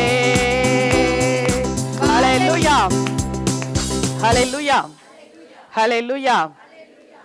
ஆட்டுக்குட்டியோட ரத்தத்தினால நாம சாத்தானை ஜெயித்து விட்டோம். இனிமேல் அவனுடைய இம்பேக்ட் நம்ம லைஃப்ல வரவே வராது. அது வர்றதுக்கு வாய்ப்பே கிடையாது. எல்லாத்தையும் அவனுடைய துரைத்தனங்கள், அவனுடைய அதிகாரங்கள் எல்லாம் உரிந்து கொள்ளப்பட்டது. அவனுடைய கண்ட்ரோல்ல இல்லை. நம்ம இனிமேல் நம்ம இருக்கிறது ஆண்டவராகிய இயேசுவின் அருகாமையில். அவருமே நம்மளை வந்து கண்ட்ரோல் எடுக்க மாட்டார். நம்ம கொண்டு போய் கண்ட்ரோல் அவர் கையில் கொடுத்தாதான் அவர் வந்து கண்ட்ரோல் எடுப்பார். அவர் நம்மளை வந்து அடிமையாக அவர் நடத்துறது இல்லை. அவர் அவருடைய பிள்ளையாக நடத்துகிறாரு. அவருடைய நீங்கள் உங்கள் பிள்ளைங்களெல்லாம் வந்து உட்காரு நான் சொன்னதான் செய்யணும் அப்படின்னு நீங்கள் விடுவீங்களா? அவங்கள ஒரு லெவலுக்கு விட்டு பார்ப்பீங்க இல்லையா? போட்டும் போட்டும் போட்டும் போட்டும் கடைசியில் வருவாம்ல, அப்போ பார்த்துக்கலாம் அப்படின்னு விடுவோம்ல. அதே மாதிரி தான் ஆண்டவரும் விடுறாரு. அவர் நீங்கள் போகிற வரைக்கும் போவீங்க. என்னைக்கு அவர்கிட்ட வரீங்களோ அவர் அந்த நேரத்தில் உங்களை அணைத்து கொள்வார், ஆற்றுவார், தேற்றுவார், அரவணைப்பார். அந்த மாதிரி ஒரு கான்செப்டில் தான் ஆண்டவராகிய இயேசு வேலை செய்து கொண்டு இருக்கிறார். அப்படி வேலை செஞ்சு தான் அவர் வந்து உலகத்தின் 50% அவர் வந்து கவர்ந்து இழுத்து கொண்டார் அவர் பக்கமாக. நம்ம இந்த கண்ட்ரியில் தான் நம்ம வந்து மைனாரிட்டியாக இருக்கிறோம். ஆனால் உலகத்தில்னு நம்ம எடுத்துக்கொள்ளப்பட்டோன்னா நாம் வந்து மெஜாரிட்டி. 50%க்கு மேலே ஆண்டவராகிய இயேசு கிறிஸ்துவை விசுவாசிக்கிறவர்கள் அதிகம் பேர். நம்ம ஆட்டோமேட்டிக்காக அவர் அப்படி அவருடைய இந்த ஒரு குணாதிசயத்தினால அவர் பக்கத்தில் சேர்த்து கொண்டே வருகிறாரு. அது வந்து வளர்ந்து கொண்டே வருகிறது. அப்போது புதிய உடன்படிக்கையின் வேல்யூஸ் என்னன்னு பார்த்தோன்னா, மதிப்பு என்னன்னு பார்த்தோன்னா, மரணத்தை அவர் இல்லாமல் செய்து விட்டார். அடுத்து உலகங்கிறது ஒரு முக்கியங்கிறது இல்லை. உலகம்னா உலகத்தில் இருக்கிற காரியங்கள், உலகத்தை குறித்த உங்களுடைய ஆசைகள், உலகத்துக்குன்னு உள்ள கோட்பாடுகள், இதை எல்லாத்தையும் அவர் வந்து இல்லைன்னு காலி பண்ணி போட்டுட்டாரு. அது இனிமேல் நம்மளை வந்து ஒன்றுமே செய்ய முடியாது. அவரை தான் நம்ம நோக்கி பார்க்க போகிறோம். அவரை பார்க்கும் பொழுது இதெல்லாம் ஒன்று ஒன்றா நம்மளை விட்டு கலண்டு போய் அப்படி அவரோட நம்ம இணைஞ்சிட்டோன்னா அந்த வாழ்க்கையே அது வந்து வேற மாதிரி போயிடும். அடுத்தது மூணாவதா அவர் வந்து சாத்தானை இல்லைன்னு ஆக்கிட்டாரு. இனிமேல் சாத்தானுடைய ஆளுகை நம்மளுடைய வாழ்க்கையில வரவே முடியாது. அது எதுவுமே நம்மளை ஒண்ணுமே செய்ய முடியாது. அது நம்ம வந்து சாத்தானுடைய கண்ட்ரோல்ல இல்லை அப்படிங்கிறது இது மூணாவது மதிப்பு. அடுத்ததா இந்த புதிய உடன்படிக்கையினால வருகிற நன்மைகள், அதோட பெனிஃபிட்ஸ்னா பலன்னு சொல்லலாமா? பெனிஃபிட்ஸ்னா அதோடைய பலன்கள் என்ன அப்படிங்கிறத நம்ம வந்து 4வது வேத பாடத்தின் மூலமாக நம்ம பார்க்கலாம். 4வது வேத பாடம் எபிரேயருக்கு எழுதின நிருபம் 5வது அதிகாரம் வசனங்கள் 5 முதல் 10 முடிய. இதுல வர்ற முதற் பலன் என்னன்னா, அவர் வந்து நமக்கு நிரந்தரமான ஒரு ஆசாரியன், பிரதான ஆசாரியனாக அவர் இருக்கிறார். அவர் நிரந்தரமான ஒரு பிரதான ஆசாரியனாக இருக்கிறார். முதலாவது ஆசாரியன்னா யாரு? ஆசாரியன்கிறவர் என்ன பண்ணுவார்? ஆண்டவருக்கும் மக்களுக்கும் நடுவில் இடையில நின்று ஆண்டவர்கிட்ட நமக்காக பரிந்து பேசுவார். ஐயோ, இவங்க செஞ்ச பாவம், இவங்க தாத்தா பாட்டி செஞ்ச பாவம், எல்லா பாவத்துக்காகவும் நான் அந்த ஆட்டுக்குட்டியை வெட்டி அதோட ரத்தத்தை ஆண்டவரே உங்களுக்கு நேர கொண்டு வரேன் அப்படின்னு இந்த பாவங்களை மன்னிக்கிறதுக்காக ஒரு பலியை செலுத்தி அந்த ரத்தத்தை கொண்டுகிட்டு ஆசாரியன் என்ன பண்ணுவான்? ஆண்டவருடைய சந்நிதி முன்னாடி போய் நிற்பார். அதே மாதிரி ஆண்டவர் அங்கேருந்து என்னெல்லாம் சொல்கிறாரோ அதையெல்லாம் கலெக்ட் பண்ணி கொண்டு வந்து இங்கே மக்களுக்கு சொல்கிறவராக இருப்பார். இதுதான் வந்து ஆசாரியனோட வேலை. இதில் பிரதான ஆசாரியன் என்னென்னா ஹை ப்ரீஸ்ட். ஃபஸ்ட்டு மேலே இருக்க, இதை விட அடுத்த லெவலில் இருக்கிறது வந்து பிரதான ஆசாரியன். இந்த பிரதான ஆசாரியன் தான் எப்போவுமே வருஷத்துக்கு ஒரு தடவை தான் அதுவும் போக முடியும், எல்லா டைமும் போக முடியாது. வருஷத்துக்கு ஒரு தடவை தான் இந்த ரத்தத்தை தூக்கிட்டு அவர் வந்து மகா பரிசுத்த ஸ்தலத்தில் ஆண்டவருடைய சந்நிதிக்கு முன்னாடி போய் நின்று எல்லா பாவங்களுக்காகவும், ஏன் பாவம் முதல்ல அவர் பாவத்தை அவர் அறிக்கைக்கிட்டுக்குவார். அப்புறம் அங்கே இருந்த ஜனங்களோட பாவங்கள் எல்லாத்துக்காகவும் அவர் அங்கே போய் பலி நான் வந்து எல்லாருடைய பாவங்களையும் மன்னிங்க அப்படின்னு அந்த ரத்தத்தை கொண்டு போய் அவங்க முன்னாடி இப்படி ஆட்டுவாங்க. ஆட்டிட்டு அவர் வருவார். இது வந்து பிரதான ஆசாரியனோட வேலை. அப்போ ஆசாரியன், பிரதான ஆசாரியன் என்ன பண்ணுறாரு? He is a mediator between the people and God. கடவுளுக்கும் மனுஷர்களுக்கும் நடுவாக ஒரு மத்தியஸ்தராக விளங்குகிறார். இங்கே உள்ளதை அங்கே சொல்லி, அங்கே உள்ளதை இங்கே சொல்லி, இப்படி வந்து டீல் பண்ணிக்கிட்டே இருப்பார். இதுதான் பிரதான ஆசாரியனோட வேலை. அப்போ நமக்கு இப்போ இந்த புதிய உடன்படிக்கையின் மூலமாக ஒரு பிரதான ஆசாரியன் கிடைச்சிருக்கிறாரு. அந்த பிரதான ஆசாரியன் யாரு? அவர் என்றென்றைக்கும் உள்ள பிரதான ஆசாரியன். அவர் வந்து என்றென்றைக்கும் உள்ள பிரதான ஆசாரியன். இதை தான் நம்ம வந்து 6வது வசனத்தில் படிக்கலாம். 6வது வசனம் படிங்க. அப்படியே வேறொரு இடத்திலும் நீர் மெல்கிசேதேக்கின் முறைமையின்படி என்றென்றைக்கும் ஆசாரியராய் இருக்கிறீர் என்று சொல்லி இருக்கிறார். என்றென்றைக்கும் ஆசாரியராய் இருக்கிறீர். அப்போ இதுக்கு முன்னாடி ஒரு வேர்டு வருது, மெல்கிசேதேக்கின் படி. அப்போ இந்த மெல்கிசேதேக்னா என்னன்னு தெரியணும் இல்லையா? இந்த எருசலேமோட ராஜாவாக இந்த மெல்கிசேதேக் இருந்தார். இந்த மெல்கிசேதேக்கு எப்படிப்பட்டவர் என்னங்கிறத, அவர் யாருங்கிறத 3வது வசனத்தில் படிக்கலாம். 3வது வசனம் படிங்க. 7:3. இவன் தகப்பனும் தாயும் வம்ச வரலாறு இல்லாதவன், இவன் நாட்களின் துவக்கமும் ஜீவனின் முடிவுடையவனாயிராமல் தேவனுடைய குமாரனுக்கு ஒப்பானவனாய் என்றென்றைக்கும் ஆசாரியனாக நிலைத்திருக்கிறான். அவருக்கு தாய் கிடையாது, தகப்பன் கிடையாது. அதாவது அப்பா அம்மா மூலமாக வந்தவருங்கிறது இல்லை. அடுத்து அவருடைய நாட்கள் வந்து துவக்கமும் தெரியாது, அவருடைய முடிவும் என்னங்கிறது தெரியாது. அவருடைய துவக்கமும் தெரியாது, முடிவும் தெரியாது. அப்படிப்பட்டவர் தான் இந்த மெல்கிசேதேக்கு. மெல்கிசேதேக் எப்படி இருக்கிறாரு? என்றென்றைக்கும் ஆசாரியனாக நிலைத்திருக்கிறான். அவரும் இட்டர்னல் பிரீஸ்ட். எப்பவும் என்றென்றைக்கும் அவர் வந்து ஆசாரியனாக இருக்கிறாரு. அப்போ இந்த வழிமுறைப்படி தான் இயேசுவும் வந்து ஆசாரியனாக வருகிறார். அதை தான் வந்து நம்ம எபிரேயர் 5ல் 6வது வசனத்தில் படிக்கிறோம். இப்போ படிங்க. அப்படியே வேறொரு இடத்திலும் நீர் மெல்கிசேதேக்கின் முறைமையின்படி என்றென்றைக்கும் ஆசாரியராய் இருக்கிறீர் என்று சொல்லியிருக்கிறார். அவர் இயேசு யாரு? மெல்கிசேதேக்கின் முறைமையின்படி என்றென்றைக்கும் ஆசாரியராய் இருக்கிறார். அப்போ இந்த மெல்கிசேதேக்கு முறைமைப்படின்னா என்ன? மெல்கிசேதேக்கு வந்து என்றென்றைக்கும் ஆசாரியராய் இருந்தார். அவர் அவர் ஆசாரியராக இருந்தது மாதிரி இப்போ இயேசுவும் இந்த முறைமைப்படி அவர் வந்து ஆசாரியராக வருகிறார். இவர் இந்த இட்டர்னல் ஆசாரியராக ஆகிறதுக்கு அவர் என்னெல்லாம் செஞ்சாருங்கிறத நம்ம வந்து 7வது வசனத்திலிருந்து படிக்கலாம். 7வது வசனம் படிங்க முதல்ல. அவர் மாம்சத்தில் இருந்த நாட்களில் தம்மை மரணத்தினின்று ரட்சிக்க வல்லமை உள்ளவரை நோக்கி பலத்த சத்தத்தோடும் கண்ணீரோடும் விண்ணப்பம் பண்ணி வேண்டுதல் செய்து தமக்கு உண்டான பயபக்தியின் நிமித்தம் கேட்கப்பட்டு. நிறுத்திக்கோங்க. இப்போ இதில் என்னது, அவர் வந்து மாம்சத்தில் இருந்த நாட்களில் அவர் வந்து சிலுவையில் அறையப்படணுங்கிறது அவருக்கு தெரிஞ்சிருச்சு. அவருக்கு வந்து நம்ம இப்படி தான் இறக்க போகிறோங்கிறது அவருக்கு தெரிஞ்சிருச்சு. அப்போ நமக்குள்ளே என்ன வரும், ஒரு பயம் வரும்ல உள்ளுக்குள்ளே. மனுஷராக இருக்கும் பொழுது நமக்கு உள்ளுக்குள்ளே ஒரு பயம் வரும். அந்த மாதிரி ஒரு பயம் வந்து அவர் என்ன பண்ணுறாரு, மரணத்தினின்று ரட்சிக்க வல்லமையுள்ளவரை நோக்கி. அவர் இந்த மரணத்திலிருந்து அவரை விடுவிக்கிறது யாரால முடியும்? பிதாவாகிய தேவனால மாத்திரமே முடியும். அதனால பிதாவாகிய தேவனை அவர் நோக்கி பார்த்தார். நோக்கி அதுக்கடுத்து பலத்த சத்தத்தோடும் கண்ணீரோடும் விண்ணப்பம் பண்ணி, அவர் பயங்கர சத்தத்தோட இந்த பாத்திரம் என்னை விட்டு நீங்க கூடுமானால் என்னை விட்டு நீங்கும்படி செய்யும் அப்படின்னு சொல்லி அவரை நோக்கி ஒரு விண்ணப்பத்தை வச்சாரு. அப்போ அந்த மாம்சத்தில் இருந்த காலத்தில் அவருக்குள்ளே இருந்த பயத்தை பாருங்க எவ்வளவு இதுவாக இருக்குன்ட்டு. அவ்வளவு பயம் வந்து அவர் வேண்டுதல் செய்து தமக்கு உண்டான பயபக்தியின் நிமித்தம் கேட்கப்பட்டு. அப்போ அவர் வந்து எவ்வளவு பயபக்தியோடு இருந்தார், ஆண்டவர் பிதாவாகிய தேவனை நோக்கி எவ்வளவு பயபக்தியோடு இருந்திருக்கிறார் பாருங்க. அந்த பயபக்தியை கேட்டு அடுத்து என்ன நடக்குதுன்னு பாருங்க. 8வது வசனம் படிங்க. அவர் குமாரனாய் இருந்தும் பட்ட பாடுகளினாலே கீழ்ப்படிதலை கற்றுக்கொண்டு. அவர் வந்து தேவனுடைய குமாரன் தான், தேவனுடைய குமாரனா இருந்தாரு. அப்போ தேவனுடைய குமாரனா இருக்கும் பொழுது அவரால் எல்லாத்தையும் சூப்பர் நேச்சுரலா அவரால் எல்லாத்தையும் செய்ய முடியும். என்னென்ன காரியம் செய்யணுமோ எல்லா காரியத்தையும் அவரால் சூப்பர் நேச்சுரலா செய்ய முடியும். அவர் இப்போ வந்து அவரை வந்து எதிர்த்து பேசுறவங்களை அவரால் அடிக்க முடியும், அவங்கள வந்து கொல்ல முடியும், அவங்களுக்கு மரணத்தை உண்டு பண்ண முடியும். அவருக்கு எதிராக அவருக்கு பசி உண்டாகும் பொழுது போய் என்ன 5 அப்பத்தை கொண்டு வா, 2 மீனை கொண்டு வான்னு சொல்லணும்னு அவருக்கு அவசியம் கிடையாது. அவர் வந்து இருக்கிற கல்லையே அவர் வந்து அப்பமா மாற்றி அவரால் சாப்பிட்றதுக்கு அந்த வல்லமையும் அவருக்கு உண்டு.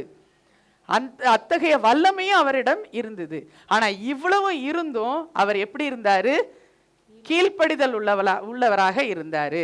பிதாவாகிய தேவனை நோக்கி அவர் என்ன சொல்றாரோ அதை மட்டும் தான் செஞ்சாரு. அவர் இந்த குஷ்டரோகியை குணமாக்குனாரு. அவர் இந்த பிசாசை விரட்டுனாரு. அவன் எதிர்த்து உங்ககிட்ட வரும்பொழுது நீ வாயை திறக்காம இருக்கணும் அப்படின்னு சொன்னது நிமித்தமாக அவர் வந்து வாய் பேசல. அவரை எதிர்த்து அத்தனை பேர் வந்து நின்று அவரை வந்து இங்க கிள்றாங்க, இங்க குத்துறாங்க, அங்க அது அடிக்கிறாங்க. அந்த நேரத்திலையும் அவர் வந்து வாய் பேசாம இருந்தார். எதனால? அவருடைய பிதா சொன்னதை கேட்டு நடக்கிறதற்காக அவர் கீழ்ப்படிதல் உள்ளவராக இருந்தார். சோ பட்ட பாடுகளினாலே கீழ்ப்படிதலை அவர் கற்றுக்கொண்டு அடுத்து தாம் பூரணனான பின்பு தமக்கு கீழ்ப்படுகிற யாவரும் நித்திய ரட்சிப்பை அடைவதற்கு காரணராகி.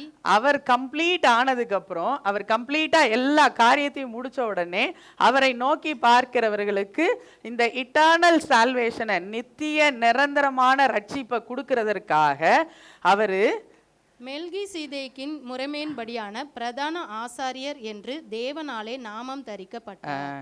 இவ்வளவு செய்யறதற்காக அவர் வந்து என்ன பண்றாரு? மெல்கிசேதேக்கை பற்றி, மெல்கிசேதேக்கின் முறைமையின்படி பிரதான ஆசாரியர் என்று தேவனாலே நாமம் தரிப்பிக்கப்பட்டார். அவர் வந்து மெல்கிசேதேக்கின்படி நமக்கு பிரதான ஆசாரியராக நியமிக்கப்பட்டிருக்கிறார் பிதாவாகிய தேவன் மூலமாக. அப்போ அவர் எவ்வளவு தூரம் இந்த பிரதான ஆசாரியர் ஆகிறதுக்கே அவர் எவ்வளோ காரியங்களை அவர் நமக்கு செஞ்சிருக்கிறாரு பாருங்க. அவர் வந்து மாம்சத்தில் இருந்த நாட்களில் அவருக்கு மரண பயம் வந்துச்சு. அந்த மரண பயத்தில் அவர் வந்து ஆண்டவர்கிட்ட விண்ணப்பம் பண்ணி விண்ணப்பத்தை கேட்கப்பட்டு அதுக்கப்புறம் அவர் குமாரனாக இருந்தாலும் பட்ட பாடுகளினாலே கீழ்ப்படிதல் உள்ளவராக இருந்து அதுக்கப்புறம் அவர் பூரணர் ஆன பின்பு நம்மளையெல்லாம் நம்மளை காப்பாற்றணுங்கிறதுக்காகவே அவர் அங்கே அமைதியாக இருந்திருக்கிறாரு. அவ்வளவு தூரம் அமைதியாக இருந்து அவர் மெல்கிசேதேக்கின் முறைமையின்படி அவர் வந்து பிரதான ஆசாரியராக பிதாவாகிய தேவனாலே நியமிக்கப்பட்டார். அப்போ ஆசாரியனாக இப்போ அவர் உட்கார்ந்துருக்காரு. அவர் தான் நிரந்தர ஆசாரியன். இனிமேல் நமக்கு வேற ஒரு பலியும் தேவையே இல்லை. எந்த பலி, ஆடு பலி, மாட்டு பலி, அந்த பலி, இந்த பலி, எந்த பலியும் நம்ம கொடுக்கணும்னு அவசியமே கிடையாது. அவரே நமக்கு பலி ஆயிட்டார். இங்கே ஒரு பெக்யூலியர் இது என்னன்னா, அவர் தான் நமக்கு மீடியேட்டராக இருந்து ஆண்டவர்கிட்ட பேசுகிறாரு. மீடியேட்டரை இப்போ எப்படி நமக்கு பலியாயிட்டாரு, அவரே நமக்கு பலியானாரு. அந்த காலத்தில் ஒரு ஆடை கூட்டிகிட்டு வருவாங்க. அந்த ஆட்டை வச்சு ஆட்டை வெட்டி ஆட்டோட ரத்தத்தை எடுத்துட்டு தான் பிரதான ஆசாரியன் அங்கே போவார். ஆனால் இங்கே அந்த பிரதான ஆசாரியனே நமக்காக பலியாகி விட்டார். அவருடைய உயிரை, அவருடைய ஜீவனை நமக்காக கொடுத்து நமக்கு பலியாக மாறிவிட்டார். அப்போ நீங்கள் இப்போ என்ன தப்பு பண்ணாலும் அவர் உங்களுக்காக பேசிக்கிட்டே இருக்கிறாரு. நீங்கள் இப்போ ஒரு தப்பை பண்ணிட்டு போய் ஒரு கொலையை பண்ணிட்டு நிற்கிறீங்க அப்படின்னாலும், ஏசப்பா நான் இவ்வளோ பெரிய தப்பை செஞ்சுட்டேன், என்னை மன்னிச்சிருங்க அப்படின்னு நீங்கள் ஏசப்பாவை நோக்கி பார்த்துட்டிங்கன்னா உடனே என்னாகும்? அவர் உங்களுக்காக பிதாவாகிய தேவனிடத்தில் பேசுகிறார். இப்போ நியாய பிரமாணத்தின்படி கொலை செய்யாதிருப்பாயாக அப்படின்னு இருக்கு. கொலை செஞ்சவனுக்கு என்னது? நீங்கள் கண் எடுத்தீங்கன்னா கண்ணுக்கு கண், பல்லுக்கு பல் அப்படின்னு எழுதப்பட்டிருக்கிறது. இப்போ நீங்கள் உயிரை எடுத்தீங்கன்னா உங்கள் உயிரை போட்டு தள்ளணும். அதுதான் நியாயப்பிரமாணத்தின்படி செய்யப்பட்ட கட்டளை. அப்போ உங்களுடைய உயிரை போட்டு தள்ளணும்னா அதுக்கு முன்னாடி நீங்கள் ஏசுட்ட போய் நின்ட்டீங்க. ஏசுட்ட போய் நின்னோடனே ஏசு போய் பிதா கிட்ட, அப்பா அப்பா ஏன் ரத்தம்ப்பா, அவனுக்காகவும்ப்பா சிந்திருக்கேன், கொஞ்சம் பாருங்கப்பா அப்படின்னு சொல்லி இயேசுவோட ரத்தத்தை சொன்ன உடனே பிதாவாகிய தேவன் அப்படி சால்வ் ஆயிடுவார். அவர் அப்படி சமாதானம் ஆயிடுவார். அதுக்கப்புறம் அவருக்கு அந்த அந்த பனிஷ்மெண்ட்டை நிறைவேற்றணும்னு அவருக்கு தோணவே தோணாது. ஏன்னா அவருக்கு பதில் தான் ஏசப்பா பனிஷ் ஆகிட்டாரே. அதனால் நம்ம அதிலிருந்து விடுவிக்கப்பட்டோம். அப்போ அதுக்கப்புறம் நமக்கு தண்டனையே கிடையாது. அதுக்கப்புறம் நீங்கள் செய்கிறதுக்கெல்லாம் இயேசுட்ட போய் நின்ன உடனே இயேசு உடனே அவர் பிதாவாகிய தேவனை நோக்கி பார்ப்பார். நமக்காக பரிந்து பேசுகிறவராக இருக்கிறார். இல்லைப்பா இந்த ஒரு தடவை விடுங்கப்பா, அடுத்த தடவை சரியாயிடுவான்ப்பா அப்படின்னு சொல்லிட்டு விட்டுருவார். அடுத்த தடவையும் நீங்கள் தப்பு செஞ்சுட்டு போய் நின்னீங்கனாலும் அப்பா விட்டுருங்கப்பா, இந்த ஒரு தடவைப்பா அப்படின்னு அவர் உங்களுக்காக அங்கே ரெக்கமெண்ட் பண்ணி பேசுகிறவராக இருக்கிறார். அதனால் நீங்கள் செய்கிற தப்பெல்லாம் அப்படியே மன்னிக்கப்பட்டு விடுகிறது. அதுக்காக நம்ம எப்போவும் தப்பு பண்ணிகிட்டே இருக்கணும்னு அர்த்தமா? பர்பஸ்ஃபுல்லாக செய்கிற தப்பு அது அது நல்லதில்லை, நமக்கு நல்லதில்லை. நம்ம அந்த அவேர்னஸோடு இருந்துக்கிடணும். அப்போ இந்த மாதிரி ஆகிய ஒரு பிரதான ஆசாரியர் நமக்கு இருக்கிறார். எப்பவும் நமக்காக பரிந்து பேசிக்கொண்டு இருக்கிறார். அவர் நமக்காக ரெக்கமெண்ட் பண்ணிகிட்டே இருக்கிறார். எதை கேட்டாலும் உடனே சாங்ஷன்டுன்னு தான் வருது. உங்களுக்கு நான் எனக்கு ஒரு ப்ரொமோஷன் வேணும்ப்பா என் வேலையில் அப்படின்னு நினச்சி நீங்கள் ஒரு லெட்டர் எழுதி போட்டிங்கனாலும் ஏசப்பாட்ட போய் நின்னீங்கன்னா உடனே sanctioned, in the name of Jesus, by the blood of ஜீசஸ்ன்னு நீங்கள் எதை கேட்குறீங்களோ எல்லாம் உங்களுக்கு சாங்ஷன் ஆகும். அதுக்கப்புறம் உங்களுக்கு சாங்ஷன் ஆகாத காரியமே இருக்காது. இயேசுவின் நாமத்தில், இயேசுவின் ரத்தத்தில் போய் நிற்கும் போது அவ்வளவுமே உங்களுக்கு சாங்ஷனாக தான் செய்யும். இத்தகைய ஒரு பிரதான ஆசாரியர் நமக்கு கிடைத்திருக்கிறார், இட்டர்னல் ப்ரீஸ்ட். அது அடுத்து அவர் எப்படி நமக்கு என்ன செய்கிறாருன்னு பாருங்க.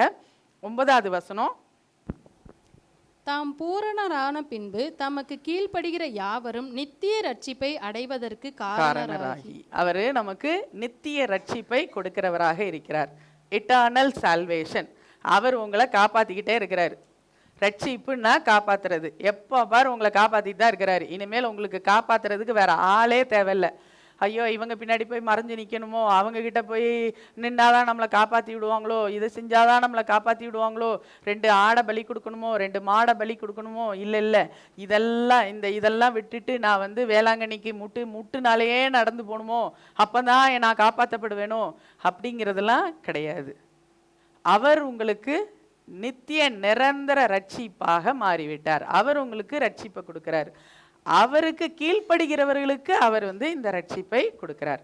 அவரோட பேச்சை கேட்டு யாரெல்லாம் நடக்கிறாங்களோ அவங்களுக்கு இந்த நித்திய நிரந்தர ரட்சிப்பு என்றென்றும் உண்டு.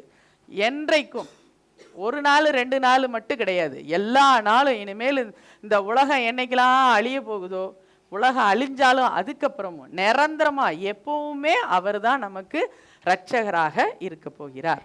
அவர் நிரந்தர இரட்சகராக நமக்கு மாறிவிட்டார். அப்போ புதிய உடன்படிக்கையின் பலன்கள் என்னன்னா, அவர் நமக்கு நித்திய நிரந்தர பிரதான ஆசாரியராக மாறிவிட்டார்.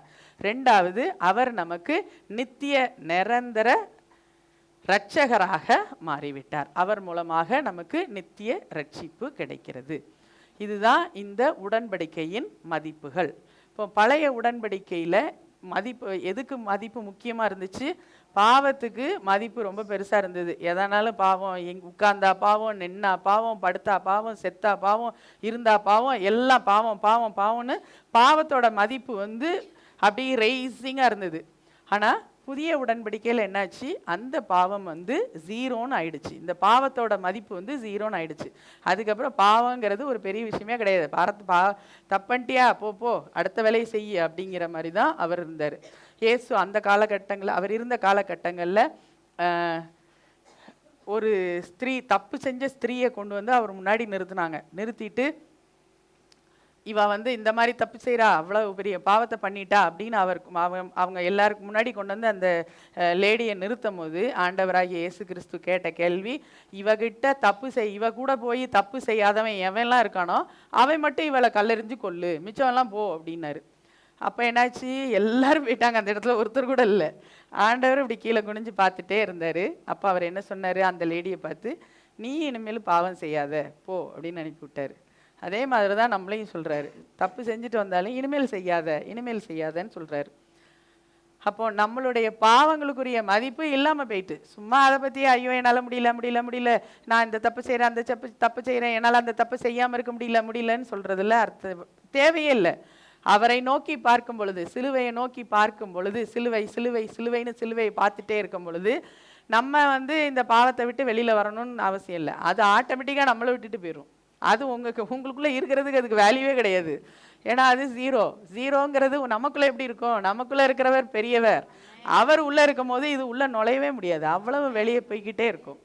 இப்போ அத்தகைய ஒரு வாழ்க்கை நமக்கு புதிய உடன்படிக்கையின் மூலமாக ஆவியானவர் நமக்கு கொடுத்திருக்கிறார். அப்போ இந்த வேத பாடத்தில் பழைய உடன்படிக்கை, புதிய உடன்படிக்கை என்னன்னு பார்த்தோம். அடுத்து சங்கீதத்தின் மூலமாக பாவத்துக்கு எவ்வளவு பெரிய மதிப்பு இருந்ததுங்கிறத நம்ம பார்த்தோம்.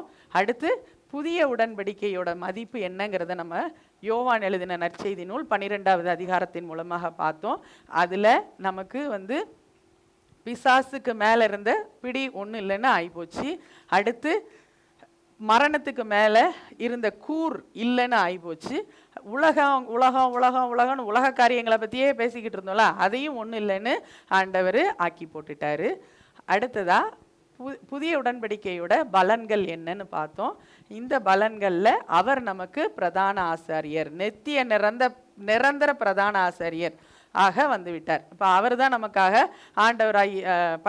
பிதாவாகிய தேவனிடம் எப்பவும் நமக்காக ரெக்கமெண்ட் பண்ணிக்கிட்டே இருக்கிறாரு. இந்த தப்பை பண்ணிட்டு வந்துட்டான்ப்பா, விட்டுருங்கப்பா, அடுத்த தடவை பார்த்துக்கலாம், என் ரத்தம் இருக்குல்லப்பா அப்படின்னு சொல்லிக்கிட்டே இருக்கிறாரு. அடுத்து நமக்கு என்ன தேவையோ அதையும் அவர் தான் அங்கே ரெக்கமெண்ட் பண்ணி நமக்கு வாங்கி கொடுக்குறார். அவர் பரிந்து பேசுகிறவராக இருக்கிறார். அடுத்ததா அவர் நமக்கு நித்திய நிரந்தர இரட்சகராக மாறிவிட்டார். அவர் மூலமாக தான் நமக்கு ரட்சிப்பு. அவரே நமக்கு ரட்சிப்பாக வந்துவிட்டார். இதுதான் இந்த உடன்படிக்கையின் வேல்யூஸ்.